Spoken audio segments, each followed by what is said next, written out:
Hello friends, MTVlogൻ്റെ പുതിയൊരു അധ്യായത്തിലേക്ക് സ്വാഗതം.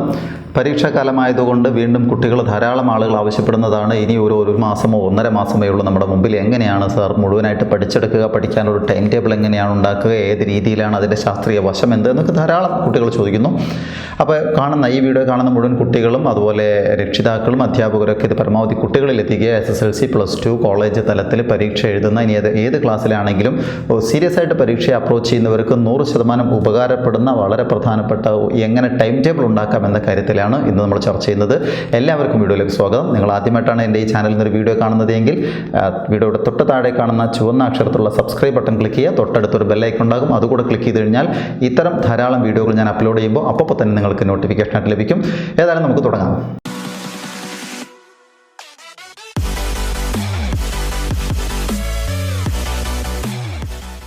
ജീവിതത്തിൻ്റെ ഏതു മേഖലയിലും വിജയിക്കുന്നതിന് ഏറ്റവും പ്രധാനപ്പെട്ട ഒരു കാര്യം പ്ലാനിംഗ് ആണ്. പ്ലാനിംഗ് ഉള്ള എല്ലാ കാര്യങ്ങളും വിജയിക്കും.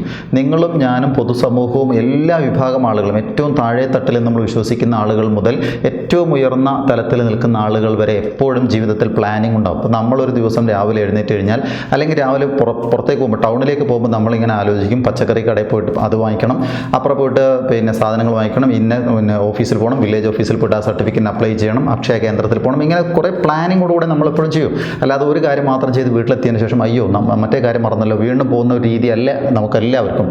അത് എന്തിൻ്റെയും ഇനി ഇതൊന്നുമല്ല, ലോകതലത്തിൽ ഏറ്റവും നല്ല പ്ലെയേഴ്സുള്ള ക്രിക്കറ്റ് പ്ലെയേഴ്സ് അല്ലെങ്കിൽ ഫുട്ബോൾ അല്ലെങ്കിൽ ഹോക്കി ഏത് പ്ലെയേഴ്സ് ആണെങ്കിലും ഏറ്റവും കൂടുതൽ വിജയിക്കുന്ന പ്ലെയറിന് പ്രത്യേകത എന്താ വെച്ചായിരിക്കും, നല്ലൊരു ക്യാപ്റ്റൻ ഉണ്ടാവും, നല്ല ടീം പ്ലാൻ ഉണ്ടാവും, ഗെയിം പ്ലാൻ ഉണ്ടാവും. അപ്പോൾ വിജയം മുഴുവനും എപ്പോഴും പ്ലാനിങ്ങിനെ ഡിപ്പെൻഡ് ചെയ്യുന്ന ആൾ യാതൊരു സംശയവുമില്ല.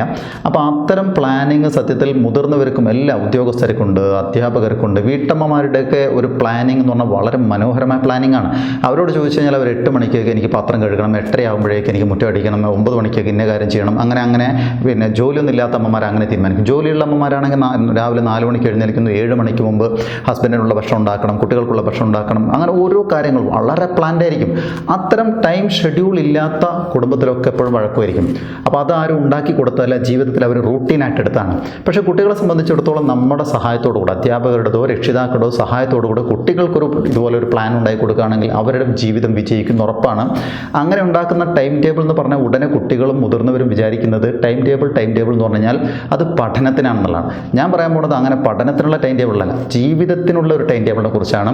അതിനകത്ത് പഠനത്തിന് പ്രാധാന്യമുണ്ടെന്ന് മാത്രമേ ഉള്ളൂ. പഠനം വരണം, അതിനകത്ത് കളിക്കാനുള്ള സമയം വേണം, സോഷ്യൽ മീഡിയക്കുള്ള സമയം വേണം, യോഗ ചെയ്യാനുള്ളത്, എക്സസൈസ് ചെയ്യാനുള്ളത്, ഭക്ഷണത്തിനുള്ളത്, നല്ല സ്ലീപ്പിന്, എല്ലാറ്റിനും സമയം കൃത്യമായിട്ട് ഷെഡ്യൂൾ ചെയ്ത് കഴിഞ്ഞാൽ ജീവിതം ഒരു താളത്തിൽ ഇങ്ങനെ എണ്ണയിട്ട യന്ത്രം പോലെ എന്നൊക്കെ നമ്മൾ പറയാറില്ലേ, അതേപോലെ ഒരു താളത്തിൽ ഇങ്ങനെ പോകും. അല്ലെങ്കിൽ പലപ്പോഴും അലസമായിട്ടിരുന്നിട്ട് പ്രോക്രാസ്റ്റിനേഷൻ, നാളെ ചെയ്യാം, പിന്നെ ചെയ്യാം വിചാരിക്കും. ഷെഡ്യൂൾ നമ്മുടെ കയ്യിലുണ്ടെങ്കിൽ മനോഹരമായിട്ട് നമ്മളത് ചെയ്യുന്നുള്ളതാണ്. അതുകൊണ്ട് ടൈം ടേബിൾ നിർബന്ധമായിട്ട് നമ്മുടെ ജീവിതത്തിൽ ഉണ്ടായിരിക്കണം. അപ്പോൾ ജീവിതത്തിലെ എല്ലാ മേഖലയിലും നമുക്കൊരു ടൈം ടേബിൾ വേണം. ഇപ്പം ഞാൻ പറയുന്നത് കുട്ടികളുമായി ബന്ധപ്പെട്ടതാണ്. കുട്ടികളുമായി ബന്ധപ്പെട്ട ടൈം ടേബിൾ തന്നെ 2 തരം അല്ലെങ്കിൽ 3 തരം ടൈം ടേബിളൊക്കെ നമുക്ക് പറയാം. ഒന്ന്, നമ്മൾ ഇയർ അല്ലേ ഒരു ജൂണിൽ ക്ലാസ് ആരംഭിക്കുന്നത് മുതൽ ഒരു ഇയർ എൻഡ് വരെ എങ്ങനെയാണ് ഒരു ടൈം ടേബിൾ വേണ്ടത് എന്ന്. അതിൽ തന്നെ സാറ്റർഡേ സൺഡേ ഹോളിഡേയ്സിൽ എങ്ങനെയാണ് ടൈം ടേബിൾ വേണ്ടത്, വർക്കിംഗ് ഡേയിൽ എങ്ങനെയാണ് ടൈം ടേബിൾ വേണ്ടത്. എനിക്ക് തോന്നുന്നു ഇതെല്ലാം കൂടെ മിക്സ് ആക്കിയിട്ട് ഞാൻ പറയാം. കാരണം ഈ സീസണിൽ പറയുമ്പോൾ ഇപ്പം ഞാൻ ഇത് വീഡിയോ ചെയ്യുന്നത് ഫെബ്രുവരി മാസത്തിലാണ്. അപ്പോൾ സ്വാഭാവികമായിട്ട് ഇപ്പോഴല്ലല്ലോ ഈ വീഡിയോ കാണുക, എല്ലാ കാലത്തും കണ്ടുകൊണ്ടിരിക്കാം. അടുത്ത വർഷം കാണുന്നവർക്കും കൂടെ ഉപയോഗപ്പെടുന്ന രീതിയിൽ ഞാൻ ഈ വീഡിയോ ഷെഡ്യൂൾ ചെയ്യാൻ ഉദ്ദേശിക്കുന്നു. എന്തായാലും ഈ വർഷത്തെ ഒരു കാര്യം പറയുമ്പോൾ നമുക്ക് 2 രീതിയിലേക്ക് മാത്രം ടൈം ടേബിളിനെ മാറ്റാം. ഒന്ന്, വർക്കിംഗ് ഡേയിൽ നമ്മുടെ ടൈം ടേബിൾ എന്ന് പറഞ്ഞാൽ സ്കൂളിൽ പോയി വന്നിട്ട് അതിനുശേഷം സ്കൂളിൽ പോകുന്നതിന് മുമ്പ് രാവിലത്തെ സമയവും രാത്രിത്തെ സമയവും എങ്ങനെ ഉപയോഗിക്കാം. അതല്ലേ ഒരു ദിവസം സ്കൂളേ ഇല്ല, സ്റ്റഡി ലീവാണ്. പ്രത്യേകിച്ച് പല സ്കൂളുകളിലും ഇനി ഫെബ്രുവരി മാസം മുതൽ സ്റ്റഡി ലീവ് ആയിരിക്കാം. മാർച്ച് 31 ദിവസം നമ്മുടെ മുമ്പിലുണ്ടാവും. അതിനകത്ത് മിക്കവാറും SSLC-കാർക്കാണെങ്കിൽ ഒരു 10 പരീക്ഷ, ഹയർ സെക്കൻഡറിക്കാണെങ്കിൽ ഒരു 6 പരീക്ഷയുണ്ടാവും. ബാക്കി മുഴുവൻ ദിവസം അവർ ഫ്രീ ആണ്. അപ്പോൾ അതിനിടയിലുള്ള ദിവസം എങ്ങനെ നമ്മൾ ഉപയോഗിക്കണം എന്നുള്ളതാണ് ടൈം ടേബിൾ കൊണ്ട് ഉദ്ദേശിക്കുന്നത്. സോ ഞാൻ ആദ്യം പറയാൻ ഉദ്ദേശിക്കുന്നത് ഒരു ഫുൾ ഡേ ഫ്രീ ആണെങ്കിൽ നമ്മൾ എങ്ങനെ നമ്മുടെ ടൈം മാനേജ് ചെയ്യണം എന്നുള്ളതാണ്. ഓട്ടോമാറ്റിക്കലി അതിൽ നിന്നൊരു ചെറിയ മാറ്റം വരുത്തി കഴിഞ്ഞാൽ വർക്കിംഗ് ഡേയിൽ എങ്ങനെയെന്നുള്ളതും നമുക്ക് പറയാൻ പറ്റും. ടൈം ടേബിൾ ഷെഡ്യൂൾ ചെയ്യുന്നതിന് മുമ്പ് നമുക്ക് കുറച്ച് കാര്യങ്ങൾ മുമ്പേ അറിയേണ്ടതുണ്ട്. അത് ഓരോ കുട്ടികളും തീരുമാനിക്കേണ്ടതാണ്. അവനവന് പഠിക്കാനുള്ള ഏരിയ എത്രയാണ്, എത്ര സബ്ജക്റ്റ് ഉണ്ട് എന്നുള്ളത്, ഓരോ സബ്ജക്റ്റിലും എത്ര ചാപ്റ്റർ ഉണ്ട് എന്നുള്ളത്, അതിലേതാണ് അവനവന് ഡിഫിക്കൽട്ട് എന്നുള്ളത്, ആ ചാപ്റ്ററുകളിൽ എത്ര ചാപ്റ്റർ എനിക്ക് നന്നായിട്ട് അറിയാം, എത്ര അറിയില്ല, ഇത്തരം കാര്യങ്ങളൊക്കെ നമ്മുടെ മനസ്സിൽ നേരത്തെ ഉണ്ടാവണം.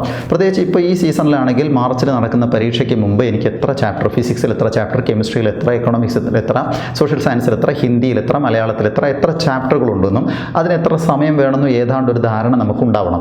ആ ടോട്ടൽ ചാപ്റ്ററുകളും ടോട്ടൽ അവൈലബിൾ ഡേയ്സും അറിയാമെങ്കിൽ ഒരു ദിവസം എത്ര ചാപ്റ്റർ പഠിക്കണം എന്ന് നമുക്കറിയാൻ പറ്റും. ഉദാഹരണത്തിന് ഇപ്പോൾ ഒരു ഹയർ സെക്കൻഡറിനെ ബേസ് ചെയ്ത് പറയുകയാണെങ്കിൽ ഹയർ സെക്കൻഡറിയിൽ 6 വിഷയം, അതിൽ 4 കോർ സബ്ജക്റ്റാണ്. ഈ 4 കോർ സബ്ജക്റ്റിനും കൂടെ 50 ചാപ്റ്ററാണ് പഠിക്കാനുണ്ടാവുക ഏതാണ്ട്. ഈ 50 ചാപ്റ്റർ പഠിക്കാനുണ്ട് എൻ്റെ മുമ്പിൽ 50 ദിവസവുമാണ് ഉള്ളത് എങ്കിൽ ഒരു ദിവസം ഒരു ചാപ്റ്റർ പഠിക്കണം എന്നുള്ളതാണ് എനിക്ക് മനസ്സിലാക്കേണ്ടത്.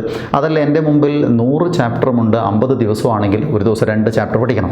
ഈ രീതിയിൽ മനസ്സിലൊരു പ്ലാൻ നേരത്തെ ഉണ്ടാവണം. അതുണ്ട് എങ്കിൽ എത്ര ചാപ്റ്റർ ഉണ്ടെങ്കിലും പ്ലാൻ ചെയ്താൽ പഠിക്കാൻ പറ്റും എന്നുള്ളതാണ്. എൻ്റെ മുമ്പിൽ ഒരാഴ്ചയേ ഉള്ളൂ, എനിക്ക് 50 ചാപ്റ്റർ പഠിക്കാനുണ്ട് എങ്കിലും പഠിക്കാൻ പറ്റും എന്നുള്ളതാണ് സത്യം.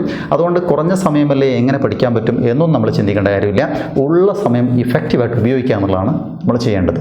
അപ്പോൾ നമ്മൾ ആദ്യമേ തീരുമാനിക്കുന്നത് ഞാൻ ഈ പറഞ്ഞ പോലെ പരീക്ഷ പ്രമാണിച്ചുള്ള ടൈം ടേബിളാണ് ഇപ്പോൾ നമ്മൾ നോക്കുന്നത് എങ്കിൽ എൻ്റെ പരീക്ഷയ്ക്ക് മുമ്പ് എനിക്കുള്ളത് ഇത്ര ദിവസമാണ്, അതുകൊണ്ട് ഒരു ദിവസം ഞാൻ എത്ര ചാപ്റ്റർ പഠിക്കണം എന്ന് തീരുമാനിക്കുന്നു ആദ്യം. അങ്ങനെ ഒരു തീരുമാനം ഇപ്പോൾ ഒരു ജൂലൈ മാസത്തിലോ ഓഗസ്റ്റ് മാസത്തിലോ പഠിക്കുന്ന കുട്ടി, ഒരു ഞായറാഴ്ച പഠിക്കുന്ന കുട്ടിയെ സംബന്ധിച്ചിടത്തോളം മാർച്ചിലെ പരീക്ഷയ്ക്ക് മുമ്പ് ഇത്ര ചാപ്റ്റർ എന്ന് കണക്കല്ല, അന്ന് എത്ര ടൈം ഉപയോഗിച്ചു എന്നുള്ളതാണ്, എത്ര മണിക്കൂർ ഞാൻ ഇഫക്റ്റീവായിട്ട് ഉപയോഗിച്ചു എന്നാണ് നമ്മൾ നോക്കേണ്ടത്. അപ്പോൾ ഏത് സമയത്താണെങ്കിലും നമ്മുടെ ഒരു തീരുമാനത്തിനനുസരിച്ചാണ് ടൈം ടേബിൾ മുന്നോട്ട് പോകേണ്ടത്. അപ്പോൾ ഏതായാലും നമുക്ക് ടൈം ടേബിളിലേക്ക് പ്രവേശിക്കാം. ആ ടൈം ടേബിളിൽ പറയാനുള്ളത് ഒന്നാമത്തെ കാര്യം, ഈ മോർണിംഗ് നമ്മൾ തുടങ്ങുന്നത് മുതൽ പറയാൻ ഉദ്ദേശിക്കുന്നത്. മോർണിംഗ് തുടങ്ങുന്നത് സാധാരണ ഇതിലൊരു ഐഡിയൽ സ്റ്റുഡൻറ്റിനെ സംബന്ധിച്ചിടത്തോളം, ഒരു സാധാ സ്റ്റുഡൻറ്റ് എന്ന് പറഞ്ഞാൽ ഒരു 5 മണിക്കും 5:30ക്കും ഇടയിൽ എഴുന്നേൽക്കണം. അല്ലെങ്കിൽ 5:30 മണി നമുക്ക് ഷാർപ്പായിട്ട് പഠിക്കാം. ആ 5:30 മണി എന്നുള്ളത് വല്ലാതെ സ്റ്റിക്ക് ഓൺ ചെയ്യേണ്ട. MTVlogലെ മുജീബ് സാർ പറഞ്ഞതല്ലേ, അതുകൊണ്ട് 5:30ക്ക് തന്നെ എഴുന്നേൽക്കാം എന്ന് തീരുമാനിക്കേണ്ട. ഞാൻ പഴയ ഒരു വീഡിയോയിൽ പറഞ്ഞിട്ടുണ്ടായിരുന്നു, ഈ ടൈമിംഗ് എന്ന് പറയുന്നത് ഡിപ്പെൻഡ്സ് ഓൺ ദ പേഴ്സണാലിറ്റി. ആ വ്യക്തിയുമായിട്ട് ബന്ധപ്പെട്ടാണ്. ചില ആളുകൾക്ക് ഒരു 3 മണിക്ക് തന്നെ എഴുന്നേൽക്കാൻ പറ്റും. അവർക്ക് 3 മണിക്ക് എഴുന്നേറ്റ് കഴിഞ്ഞാൽ പിന്നെ ഉറക്കം വരില്ല. ആ ടൈപ്പ് ആളുകൾക്ക് 3 മണി മുതൽ പഠിക്കാം. ചില ആളുകൾക്ക് 5:30ക്കും എഴുന്നേൽക്കാൻ പറ്റില്ല, 6 മണിക്കോ 6:30ക്കേ പറ്റുള്ളൂ. 5:30ക്കിന് നിർബന്ധിച്ചിട്ട് അലാറം വെച്ച് എഴുന്നേൽപ്പിച്ചിട്ട് ആ ഇത്തിരി വെള്ളം നനച്ച് അമ്മ വേദനിപ്പിച്ച് വിളിക്കുകയൊക്കെ ചെയ്ത് കഴിഞ്ഞാലും പകുതി ഉറക്കൽ ഇങ്ങനെ ഇരിക്കുന്ന ആളാണെങ്കിൽ 5:30ക്ക് വിളിച്ചിട്ട് കാര്യമില്ല. എന്ന് പറഞ്ഞാൽ രാവിലെ വൈകി എഴുന്നേൽക്കാൻ പറ്റുന്നവരുണ്ട്, നേരത്തെ എഴുന്നേൽക്കാൻ പറ്റുന്നവരുണ്ട്. മൂന്നാമത്തെ വിഭാഗമുണ്ട്, എങ്ങനെയാണെങ്കിലും അറിഞ്ഞു കഴിഞ്ഞാൽ എഴുന്നേൽക്കാൻ റെഡിയാണ്. 3 മണിക്ക് എഴുന്നേറ്റാലും പഠിക്കാൻ പറ്റും, 6:00ക്ക് എഴുന്നേറ്റാലും പഠിക്കാൻ പറ്റും. അങ്ങനെയുള്ളവരുണ്ട്. അത് അവനവൻ തീരുമാനിക്കണം. അതുപോലെ അവരുടെ രാത്രി സമയം ഇതേ ഒരു പ്രശ്നമുണ്ട്. ചിലർക്ക് ഒരു 9:30 മണിയാകുമ്പോൾ ഉറങ്ങിപ്പോകും, ചിലർ 10 മണിക്ക് ഉറങ്ങും, ചിലർക്ക് പഠിക്കാനൊന്നും ഇല്ലെങ്കിലും 11-12 മണി വരെ ഇരിക്കാൻ പറ്റും. അപ്പോൾ പേഴ്സണാലിറ്റി ഏതാണെന്ന് സ്വയം തിരിച്ചറിയണം. മോർണിംഗ് ടൈപ്പാണോ ഈവനിങ് ടൈപ്പാണോ എന്ന് നമ്മൾ അറിഞ്ഞതിന് ശേഷം മാത്രമേ നമുക്ക് ടൈം ടേബിൾ ഉണ്ടാക്കാൻ പറ്റൂ ശരിക്കും. അപ്പം ഞാൻ ഒരു ഐഡിയൽ സാധാരണഗതിയിലുള്ള ഒരു 5:30 മണി എന്നുള്ള രീതിയിൽ തുടങ്ങുകയാണെങ്കിൽ, നിങ്ങൾ എഴുന്നേൽക്കുന്ന 5:30 മണി വെക്കുന്നു, അത് നിങ്ങൾ 4:30 ആക്കി മാറ്റുമ്പോൾ മൊത്തം ടൈം ടേബിൾ മാറ്റി പറയുക എന്നുള്ളതാണ്. സോ 5:30 മണിക്ക് എഴുന്നേറ്റ് കഴിഞ്ഞാൽ ഒരു ഹാഫ് ആൻ അവർ പഠിക്കാനുള്ളതല്ല. അത് അന്ന് പരീക്ഷ ഉണ്ടെങ്കിലും നാളെ പരീക്ഷയാണെങ്കിലും ഒക്കെ വളരെ ഫ്രീ ആയിട്ട് എനിക്ക് പഠിക്കാനുണ്ട് എന്നുള്ള ചിന്തയോടുകൂടി എഴുന്നേൽക്കുകയും പിന്നെ മുഖം കഴുകുക, പല്ല് തേക്കുക, അത്തരം കാര്യങ്ങൾ ചെയ്തതിന് ശേഷം നല്ല രീതിയിൽ ഇളം ചൂടുവെള്ളം കുടിക്കുക എന്നുള്ളതാണ് പ്രധാനപ്പെട്ട കാര്യം. നന്നായിട്ട് ശരിക്കും ഹൈഡ്രേഷൻ നടത്തുക. അങ്ങനെ ഹൈഡ്രേഷൻ നടത്തിയതിന് ശേഷം പിന്നെ നിങ്ങൾക്ക് വീട്ടിലെ സാഹചര്യങ്ങൾക്കൊക്കെ അനുസരിച്ചാണ്, ഫ്രൂട്ട്സ് ഉണ്ടെങ്കിൽ, ഡ്രൈ ഫ്രൂട്ട്സ് ഉണ്ടെങ്കിൽ അത്തരം സാധനങ്ങളൊക്കെ കഴിക്കാം. നട്ട്സൊക്കെ ഒരിത്തിരി കഴിക്കുന്നത് നല്ലതാണ്. ഈ കട്ടൻ ചായ കട്ടൻ കാപ്പി എന്നുള്ളത് നിർബന്ധമില്ല, പക്ഷേ ഒരു കാപ്പിയൊക്കെ കുടിക്കുന്നത് നല്ലതാണ്. പിന്നെ അവനവൻ വിശ്വസിക്കുന്ന ദൈവത്തിലൊരു പ്രാർത്ഥന അതിരാവിലെ അത് ചെയ്യുമ്പോൾ ഭയങ്കര കോൺഫിഡൻസ് കിട്ടും. ദൈവവിശ്വാസികളാണ് എങ്കിലും നമ്മൾ വിശ്വസിക്കുന്ന ദൈവത്തിൽ ഒരു പ്രാർത്ഥനയോടുകൂടി ആരംഭിക്കുക. ഒരു അരമണിക്കൂർ അതിന് കൊടുക്കാം. 5:30ക്ക് എഴുന്നേറ്റു 6 മണി വരെ അങ്ങനെയാണ്. അതിനുശേഷം ഒരു 10 മിനിറ്റ് ഞാൻ മുൻ വീഡിയോയിൽ പറഞ്ഞിരുന്നു, നല്ലൊരു ബ്രീത്തിങ് എക്സസൈസ്. അത് ബെഡ്റൂമിൽ തന്നെ ആവണമെന്നില്ല, പുറത്തോ അല്ലെങ്കിൽ ജനൽ തുറന്ന് വെച്ചിട്ടോ വരാന്തയിലോ മട്ടുപ്പാവിലോ എവിടെയാണോ സ്പേസ് ഉള്ളത് അവിടെ നിന്നൊരു 10 മിനിറ്റ് നന്നായിട്ട് ബ്രീത്തിങ് എക്സസൈസ് നടത്തുക. അതിനുശേഷം മാത്രം ആരംഭിക്കുക. അങ്ങനെ ആരംഭിക്കുന്നതിന് മുമ്പ് അതിന് വീട്ടുകാരുടെ സപ്പോർട്ട് വളരെ പ്രധാനപ്പെട്ട കാര്യമാണ്. വീട്ടുകാരുടെ സപ്പോർട്ട് എന്ന് പറയുന്നത്, അവർക്ക് നമ്മൾ ടൈം ടേബിൾ ഉണ്ടാക്കിയിട്ടുണ്ട്, ഇന്ന ഷെഡ്യൂളിലാണ് പോകുന്നത് എന്ന് അറിയില്ലെങ്കിൽ അവരുടെ ഒരു ശല്യം തന്നെ സത്യത്തിൽ നമുക്കുണ്ടാവും. അമ്മയുടേതാണെങ്കിലും ചേട്ടൻ്റെ ആണെങ്കിലും അനിയൻ്റെ ആണെങ്കിലും അച്ഛൻ്റെ ആണെങ്കിലും ഒക്കെ. അതുകൊണ്ട് അവരോട് എൻ്റെ ടൈം ടേബിൾ ഇങ്ങനെയാണ്, ആ രീതിയിൽ ഞാൻ ഷെഡ്യൂൾ മുന്നോട്ട് പോകുന്നു എന്ന് പറയാം. അച്ഛനമ്മമാരുടെ ഒരു മോണിറ്ററിങ് കൂടെ ഉണ്ടെങ്കിൽ മനോഹരമായിട്ട് അത് നടക്കുന്നതാണ്. എന്നിട്ട് 6 മുതൽ സത്യത്തിൽ ടൈം ടേബിൾ ഉണ്ടാക്കുമ്പോൾ 2 മണിക്കൂർ വെച്ച് ചെയ്യുക എന്നുള്ളതാണ് പ്രധാനപ്പെട്ട കാര്യം. 6 to 8 ആ 2 മണിക്കൂർ നമ്മൾ മറ്റൊരു ഡിസ്ട്രാക്ഷൻ നമുക്കുണ്ടാകാൻ പാടില്ല. ഫോൺ അടുത്തുണ്ടാകാൻ പാടില്ല, TV അടുത്തുണ്ടാകാൻ പാടില്ല, നമ്മൾ പഠിക്കുന്ന റൂമിൽ TV ഉണ്ടാകാൻ പാടില്ല, പത്രം ഉണ്ടാകാൻ പാടില്ല, മറ്റൊരു ഡിസ്ട്രാക്ഷൻസ് നമുക്ക് ഉണ്ടാവാൻ പാടില്ല. ആ 2 മണിക്കൂർ സമയത്തേക്കാണ് നമ്മുടെ ഷെഡ്യൂൾ. 2 മണിക്കൂർ സമയത്തേക്ക് നമുക്ക് ഏതെങ്കിലും ഒരു വിഷയം തീരുമാനിക്കാം. ഫിസിക്സ്, കെമിസ്ട്രി, മാത്തമാറ്റിക്സ്, അങ്ങനെ ഏതെങ്കിലും ഒരു വിഷയം നമ്മൾ തീരുമാനിക്കുന്നു. മോർണിംഗ് ആണ് ഏറ്റവും ഇഫക്റ്റീവായിട്ട് പഠിക്കാൻ പറ്റുന്നതെന്നാണ് പൊതുവെ കരുതപ്പെടുന്നത്. പക്ഷേ എല്ലാ കുട്ടികൾക്കും അങ്ങനെ ആവണമെന്നില്ല. എന്തായാലും 2 മണിക്കൂർ. ഈ 2 മണിക്കൂറിനെ ഒറ്റ സ്ട്രെച്ചിൽ 2 മണിക്കൂർ നിങ്ങൾക്ക് കാണാം. അല്ലെങ്കിൽ അത്രയൊന്നും ഒരു കോൺസെൻട്രേഷൻ കപ്പാസിറ്റി ഇല്ലാത്തതാണെങ്കിൽ അരമണിക്കൂറിൻ്റെ 4 സ്ലോട്ടായിട്ട് കാണുക. 6 to 6:30, 6:30 ഒരു 2 മിനിറ്റോ 3 മിനിറ്റോ ഒന്ന് എഴുന്നേറ്റ് സ്ട്രെച്ച് ചെയ്തൊന്ന് വാമപ്പ് ചെയ്ത് ഒരു ഇത്തിരി വെള്ളം കുടിക്കുക. എപ്പോഴും ഹൈഡ്രേഷൻ നടന്നുകൊണ്ടേയിരിക്കണം. അങ്ങനെയാണെങ്കിൽ 1 മണിക്കൂറിലൊന്നും ടോയ്ലറ്റിന് പോകേണ്ടി വരും. സോ ഹൈഡ്രേഷൻ നടത്തുക, വീണ്ടും തുടരുക. അത് അരമണിക്കൂർ ആവശ്യമില്ലാത്തവർ 1 മണിക്കൂറിലാക്കുക. എന്തായാലും 1 മണിക്കൂറിലൊരു ബ്രേക്ക് നിർബന്ധമാണ്. 6 to 8 ഉള്ളതിൽ 6 to 7 എത്തുമ്പോൾ ഒരു ബ്രേക്ക് എടുക്കുക. 5 to 7 മിനിറ്റ്സ്, മാക്സിമം 10 മിനിറ്റ്സ്. 10 മിനിറ്റിലധികം ബ്രേക്ക് എടുക്കരുത്. പലപ്പോഴും ബ്രേക്ക് അനുവദിച്ച് കഴിഞ്ഞുള്ള പ്രശ്നം അതിൻ്റെ ടൈം നമ്മൾ ശ്രദ്ധിക്കില്ല. പഠിക്കാൻ തന്നിരിക്കുന്ന സമയം വളരെ കൃത്യമായിട്ട് ശ്രദ്ധിക്കും. പക്ഷേ ബ്രേക്ക് എടുക്കുമ്പോൾ ലോങ് ബ്രേക്ക് ആയി പോകും. അങ്ങനെ സംഭവിക്കരുത്. സോ ഒരു 5 മിനിറ്റ് ബ്രേക്ക് എടുത്തിട്ട് വീണ്ടും 8 മണി വരെ പഠിക്കുന്നു. ഈ 8 മണി വരെ 2 മണിക്കൂർ വളരെ ഇഫക്റ്റീവായിട്ട് പഠിക്കുക എന്ന് പറഞ്ഞാൽ എനർജി ലൂസ് ചെയ്യുന്ന ഭയങ്കര കഷ്ടപ്പാടുള്ള ബുദ്ധിമുട്ടുള്ള ഒരു കാര്യമാണ്. അത് കഴിഞ്ഞ് 8:30 മണിക്ക് എന്ത് ചെയ്യുമെന്ന് വെച്ച് കഴിഞ്ഞാൽ അരമണിക്കൂർ നമുക്ക് ബ്രേക്ക് എടുക്കാം. ആ അരമണിക്കൂർ ബ്രേക്കിൽ നമുക്ക് ബ്രേക്ക്ഫാസ്റ്റ് ആവാം, ഒന്ന് പുറത്തേക്ക് പോകാം, ഒന്ന് നടക്കാൻ പോകാം, ഒന്ന് പിന്നെ പുഷപ്പ് എടുക്കാം, പുള്ളപ്പ് ചെയ്യാം, അങ്ങനെ എന്തെങ്കിലും ഒന്ന് വാമപ്പ് ചെയ്യാം. അങ്ങനെ ചെയ്തതിന് ശേഷം പിന്നെ 9 മണി മുതൽ 11 മണി വരെ അടുത്ത 2 മണിക്കൂർ സെഷൻ. ആ 2 മണിക്കൂർ സെഷനിൽ ഓരോരുത്തരുടെ ദിവസങ്ങൾക്കൊക്കെ അനുസരിച്ചാണ് തീരുമാനിക്കുക. കാരണം ആ 2 മണിക്കൂർ വീണ്ടും ഒരു സബ്ജക്റ്റ് എടുത്തിട്ട് 2 മണിക്കൂർ നേരത്തെ പറഞ്ഞതുപോലെ ഹാഫ് അവറോ അല്ലെങ്കിൽ 1 അവർ വെച്ചോ നമുക്ക് പഠിക്കാം. അല്ല എങ്കിൽ നമ്മൾ ആദ്യത്തേത് റിവൈസ് ചെയ്യുക എന്നുള്ളതാണ്. അത് ഓരോരുത്തരുടെ ഡിപ്പെൻസ്. അല്ലെങ്കിൽ നമുക്ക് ഏറ്റവും നല്ലത് 2 മണിക്കൂർ പഠിച്ചതിന് ശേഷം 11 to 11:30 ബ്രേക്ക് കൊടുക്കുക. 11:30 to 1:30 മണി വരെ നമ്മൾ ചെയ്യേണ്ടത് ഒരു മോക്ക് ടെസ്റ്റും റിവിഷനുമാണ് നമ്മൾ നടത്തേണ്ടത്. നിലവിൽ പഠിച്ച സാധനങ്ങളുടെ അതാണ് നമ്മുടെ ഏറ്റവും വലിയ പ്രധാനപ്പെട്ട കാര്യം എന്ന് പറയുന്നത്. ജീവിതത്തിൽ ഞാൻ ആദ്യം പറഞ്ഞ പ്ലാനിങ്ങിൻ്റെ കാര്യത്തിലൊരു കാര്യം പറയാം. പ്ലാൻ ചെയ്യുക എന്ന് പറയുന്നത് വളരെ ഈസിയാണ്, പക്ഷേ അത് എക്സിക്യൂട്ട് ചെയ്യുക എന്ന് പറയുന്നത് ഹാർഡാണ്. Planning is very easy, but starting is hard and sustaining is very hardest. അത് ഏറ്റവും ബുദ്ധിമുട്ടാണ്. ഒരു കാര്യം തീരുമാനിക്കാൻ വളരെ എളുപ്പമാണ്. നമുക്ക് അങ്ങനെ ചെയ്യണം, ഇങ്ങനെ ചെയ്യണം, പെട്ടെന്നൊരു തീരുമാനം. ഒരു മോട്ടിവേഷൻ ക്ലാസ്സൊക്കെ ഇട്ട് കഴിഞ്ഞാൽ പഠിക്കണം എന്നൊക്കെ തീരുമാനിച്ച് വീട്ടിലെത്തും. ടൈം ടേബിളൊക്കെ പല തവണ എഴുതിയിട്ടുണ്ടാവാം. പക്ഷേ അത് അങ്ങനെ തന്നെ ഫോളോ ചെയ്യാൻ പറ്റണമെന്നില്ല. അതിൻ്റെ ഒരു ഫോളോ അപ്പ് എടുക്കാൻ നമുക്ക് പറ്റില്ല. അതുകൊണ്ട് ഞാൻ പറയുന്നത് ഈ ടൈം കൃത്യമായിട്ട് ഫോളോ ചെയ്യുകയും അങ്ങനെ ചെയ്യുമ്പോൾ കുറേ സമയം ഇരുന്ന് പഠിക്കുക എന്നുള്ളതിൽ വലിയ കാര്യമൊന്നുമില്ല. പഠിച്ചത് റിവൈസ് ചെയ്ത് ഞാൻ കഴിഞ്ഞൊരു വീഡിയോ ചെയ്തിരുന്നു എങ്ങനെ റിവൈസ് ചെയ്യണം എന്നുള്ളത്. ആ റിവിഷൻ ടെക്നിക്ക് ഉപയോഗിച്ചുകൊണ്ട് നമ്മൾ നിലവിൽ 4 മണിക്കൂർ പഠിച്ചു കഴിഞ്ഞു. അടുത്ത 2 മണിക്കൂർ അതൊന്ന് റിവൈസ് ചെയ്യുന്നു. എന്നിട്ട് ഒരു മോക്ക് ടെസ്റ്റ്. ഈ മോക്ക് ടെസ്റ്റ് എന്ന് പറഞ്ഞാൽ ആ ചാപ്റ്ററുമായി ബന്ധപ്പെട്ട പ്രീവിയസ് ക്വസ്റ്റ്യൻസ്, ആ ചാപ്റ്ററുമായി ബന്ധപ്പെട്ട് നേരത്തെ അവൈലബിൾ ആയ ക്വസ്റ്റ്യൻസ് എടുത്ത് നോക്കുന്നു, അത് ചെയ്ത് നോക്കുന്നു. ടെക്സ്റ്റിനെ പുറകിലുള്ള ക്വസ്റ്റ്യൻസും അതിൻ്റെ ന്യൂമറിക്കൽസൊക്കെ ചെയ്ത് നോക്കുന്നു. അങ്ങനെ ചെയ്ത് നോക്കുമ്പോൾ കുറേ കാര്യങ്ങൾ കിട്ടും, കുറേ കിട്ടില്ല. ആ കിട്ടാത്തത് വീണ്ടും ഒന്നുകൂടെ നോക്കി കഴിഞ്ഞാൽ ആ ഭാഗം കുറവാണ്, ഒരു പ്രശ്നം ഉണ്ടാവില്ല. അങ്ങനെ 1 മണി അല്ലെങ്കിൽ 1:30 മണി വരെ എടുത്ത് 1:30 മണി മുതൽ 2-2:15 വരെ നമുക്ക് ശരിക്കും ബ്രേക്ക് എടുക്കാം. അത് ഫുഡ് ബ്രേക്കാണ്. ഫുഡിനുള്ള ബ്രേക്ക് എടുത്ത് കഴിഞ്ഞ് കഴിഞ്ഞാൽ പ്രയറോ മറ്റോ ഉണ്ടെങ്കിൽ അതും കൂടെ ചെയ്ത് പിന്നെ ഈ ഉച്ച കഴിഞ്ഞുള്ള സമയമാണ് ഏറ്റവും ഏറ്റവും പ്രയാസപ്പെട്ട ടൈം എന്ന് പറയുന്നത്. എത്ര സ്റ്റുഡിയസ് ആയ കുട്ടികൾക്കും 2 മുതൽ 4 മണി വരെ എന്ന് പറഞ്ഞാൽ ഭയങ്കര ഒരു ഉറക്കം വരുന്ന സമയമാണ്. ആ ടൈമിന് നമ്മൾ ചെയ്യേണ്ടത് ഉറക്കം വരാത്ത ഒരു സബ്ജക്റ്റ് എന്ന് പറഞ്ഞാൽ ഞാൻ പറയുമ്പോൾ ഒരു പക്ഷേ കുട്ടികൾ അത്ഭുതപ്പെടും, മാത്തമാറ്റിക്സ് ഉറക്കം വരാത്തതെന്നാണ് ഞാൻ പറയാം. പക്ഷേ കുട്ടികളെ സംബന്ധിച്ചോളം മാത്സ് അയ്യോ ഉറക്കം വരുന്നതെന്ന് പറയും. അങ്ങനെയല്ല, ഒരു ആഹാ എക്സ്പീരിയൻസിൽ പ്രോബ്ലം ചെയ്ത് പഠിക്കുകയും എന്നിട്ട് നമ്മൾ സ്വന്തമായിട്ടൊരു പ്രോബ്ലം ചെയ്തിട്ട് ആൻസറിൽ എത്തുകയും ചെയ്യുമ്പോൾ നമുക്ക് കിട്ടുന്ന ഒരു എക്സ്പീരിയൻസ് ഉണ്ട്. ആ എക്സ്പീരിയൻസ് ക്രിയേറ്റ് ചെയ്തുകൊണ്ട് നമ്മൾ പ്രോബ്ലം ചെയ്യുകയാണെങ്കിൽ ഉച്ച കഴിഞ്ഞിട്ട് ഉറക്കം വരില്ല. അങ്ങനെ 4 മണി വരെ. 4 to 5 നമ്മൾ ഈ നേരത്തെ ചെയ്ത പോലെ ഇതിൻ്റെ മാത്രം ഒരു റിവിഷനും ഒരു മോക്ക് ടെസ്റ്റും നടത്തുക. 5 to 6:30 മണി വരെ ഫുൾ ഫ്രീ ആണ്.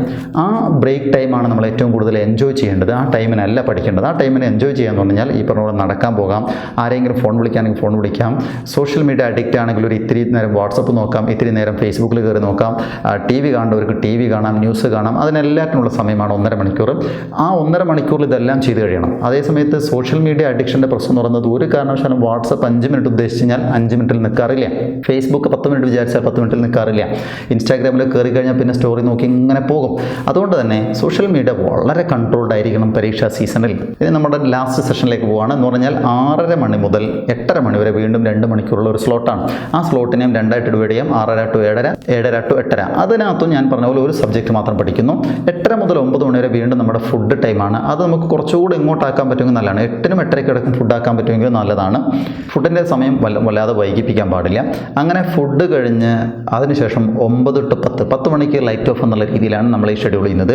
9 to 10 നമ്മൾ വീണ്ടും ഇപ്പോൾ പഠിച്ചതിൻ്റെ റിവിഷനും ഒരു മോക്ക് ടെസ്റ്റ് നടത്തി നമ്മൾ അവസാനിപ്പിക്കുന്നു. ഇപ്പോൾ 9 to 10 വീണ്ടും ഞാൻ രാത്രി ആയതിനു ശേഷം 6 മണിക്ക് ശേഷം ശേഷം പഠിച്ചതിൻ്റെ ഒരു റിവിഷനും മോക്ക് ടെസ്റ്റും നടത്തിയിട്ട് അവസാനിപ്പിക്കും. അപ്പോൾ ഈ മോക്ക് ടെസ്റ്റ് എന്നൊക്കെ പറഞ്ഞു കഴിഞ്ഞാൽ അതിനുള്ള ക്വസ്റ്റ്യൻ പേപ്പർ ഞാൻ നേരത്തെ പറഞ്ഞതുപോലെ ടെക്സ്റ്റിന് പുറകിൽ നമുക്ക് അപ്രോച്ച് ചെയ്യാവുന്നതാണ്. 10 മണിക്ക് അവസാനിപ്പിക്കുക എന്ന് പറഞ്ഞു കഴിഞ്ഞാൽ ഞാൻ നേരത്തെ പറഞ്ഞൊരു കാര്യം സൂചിപ്പിക്കുന്നു, ഡിപ്പെൻസ് ഓൺ ദ ചൈൽഡ്. ആളുടെ പേഴ്സണാലിറ്റി അനുസരിച്ചാണ്. ചില ആളുകൾക്ക് 11-12 മണി വരെ ഇരിക്കാൻ പറ്റുമെങ്കിൽ അതിനനുസരിച്ച് ടൈം ടേബിൾ അങ്ങോട്ട് മാറ്റുക. സ്വാഭാവികമായിട്ടും രാവിലെയുള്ള ടൈം കട്ടായിട്ടുണ്ടാവും. ഇനി രാവിലത്തെ ടൈമും കിട്ടും, രാത്രിയും എക്സ്ട്രാ ടൈം കിട്ടുക എന്ന് പറയുന്നത് തെറ്റാണ്. നമ്മുടെ ടൈം ടേബിളിൽ മിനിമം 5 to 7 hours, ഈ 5 to 7 hours എന്ന് പറഞ്ഞാൽ 7 മണിക്കൂർ ഉറങ്ങണം എന്നാണ് നമ്മൾ പറയുക ഒരു അഡൾട്ടായ ഒരാൾ.